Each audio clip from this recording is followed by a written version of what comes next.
Iran, Ukraine and Spain have all animated Donald Trump so far at this NATO summit in Turkey. This morning, the US president declared the ceasefire with Iran was over amid a serious exchange of fire between the US and the Islamic Republic. In a tirade against Iran's leaders, Trump called them scum and sick people. He then lashed out at European allies, ordering the halt to trade with Spain and threatening again to invade Greenland. But the ever-mercurial US president then spoke warmly of Volodymyr Zelensky and suggested a key deal for Patriot missiles could be close at hand. A little birdie told me this, about the fact that we'll give them the right to make Patriots. We'll show them how to do it. It's very complex, actually, but it's you'll figure out the complexity quickly. We're going to talk about that, you know. Look, it's a defensive weapon, which I like, better than an offensive weapon.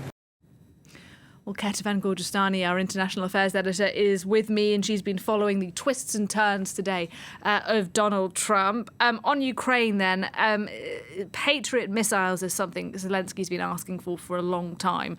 So if this is confirmed by Donald Trump, how big of a deal is it? Well, look, first of all, it's still a little bit unclear, and that is because of how Donald Trump announces these things. When you listen to that soundbite that we just played and the other moments during that sort of mini presser where he talks about this idea of giving the licenses to build Patriot missiles in Ukraine.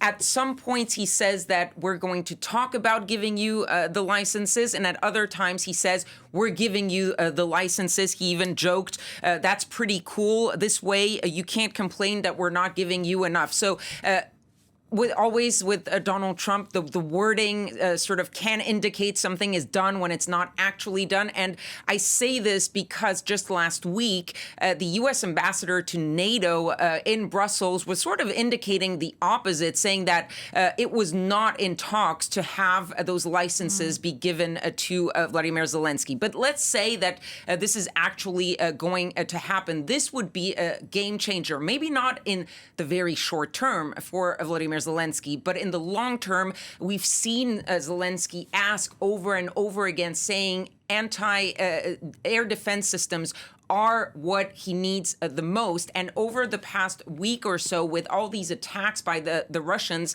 Zelensky each time has underlined what they managed to stop and what they didn't manage to stop. And every time he has said, we managed to almost shoot down all of the drones, almost shoot down all the regular missiles. What we weren't able to stop were the ballistic missiles, and for that, we need the Patriot systems.